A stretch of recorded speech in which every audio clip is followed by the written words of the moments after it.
We are at our special presentation this evening. For many Pontiac residents and employees here at City Hall, it will not be news to you that a very major funding decision has been made by the state of Michigan.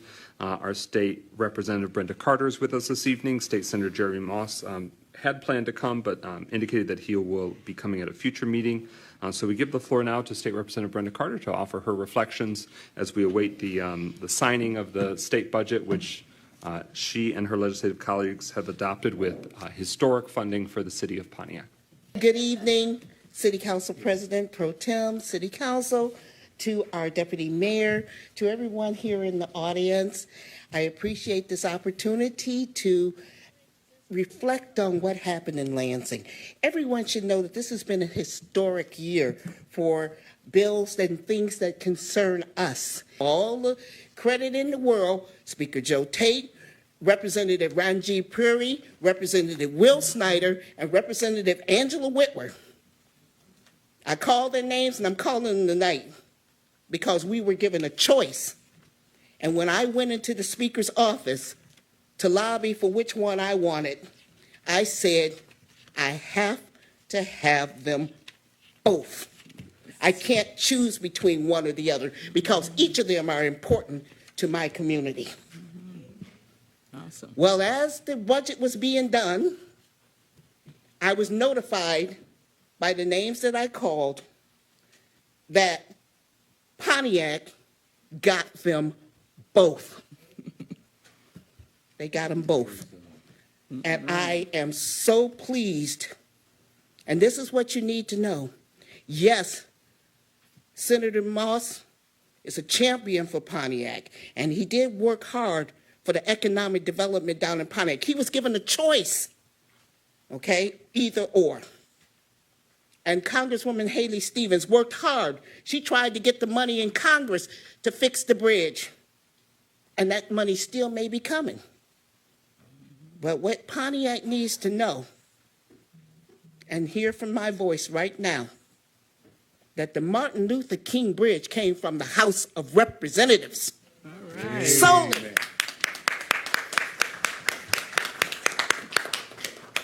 That means Speaker Joe Tate and his leadership heard the cry of what it meant to this community to have that bridge fixed, and solely appropriated those fundings, that $10 million, from the House of Representatives only. So when the story's being told of how the money got to Pontiac, the $70 million, I'm going to tell you how it's going to be done, and you can fact check this. The Martin Luther King Bridge came from the House of Representatives. Pontiac only has one representative in the House. Figure that out, okay? The $55 million that came to the downtown development was a collaboration between Senator Jeremy Moss and myself. You need to know, Pontiac, that if Jeremy had voted no in the Senate, it was dead. If I had voted no in the House, it was dead. But because Jeremy and I worked together, $55 million is coming to downtown Pontiac. And I think that's worth applause, even if you just give it to Jeremy.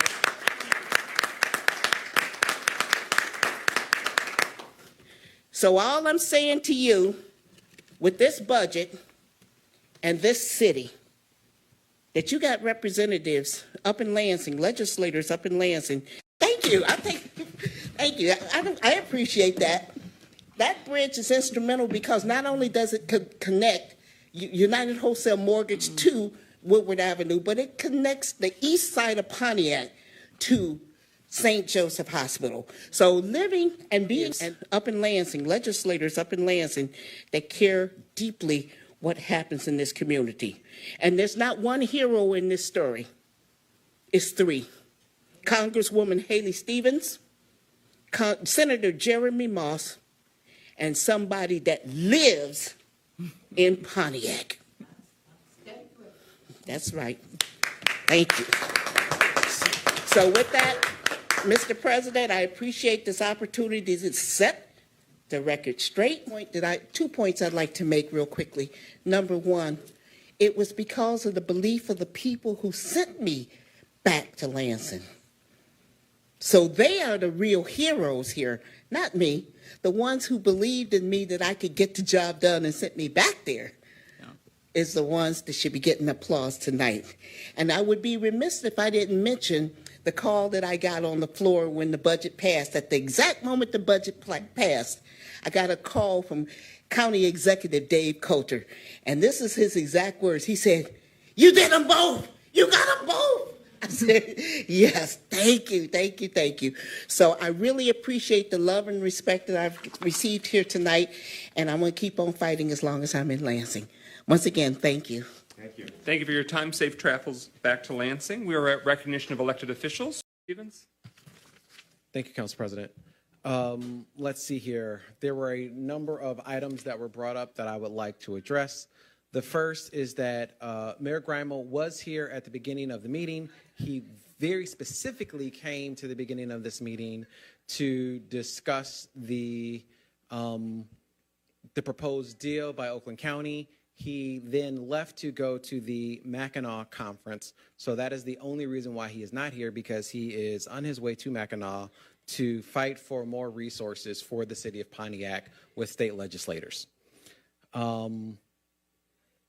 I would like to now go through some of the items that came up. Specifically, let's begin with the Oakland County project.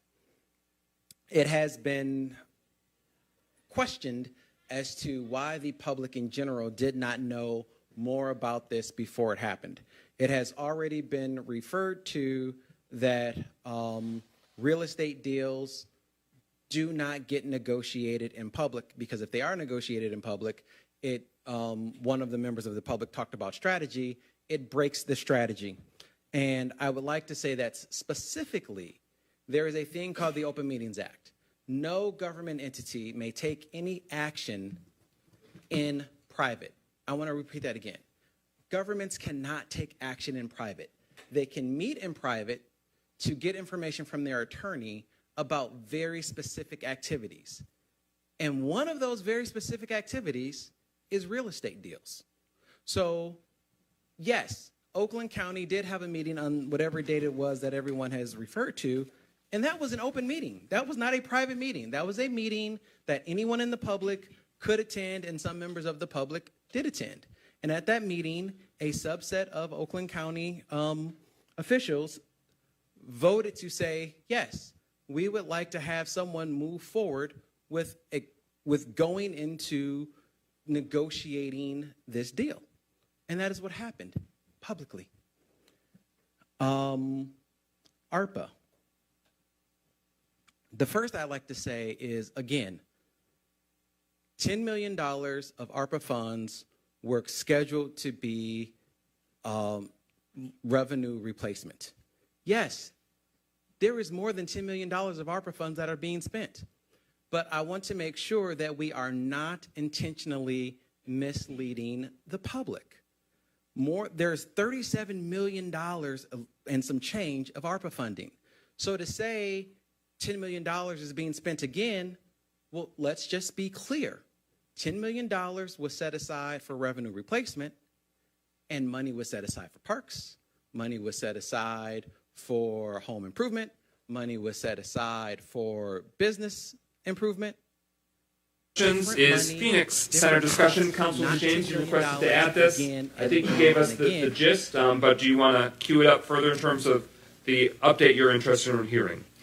Yes, I am going to let the mayor clarify some things, because I think a lot of residents are still very concerned about it. The comments that were made when we talked about this last was that this is a deal that the Oakland County is doing, and it has what they're doing has nothing to do with the city.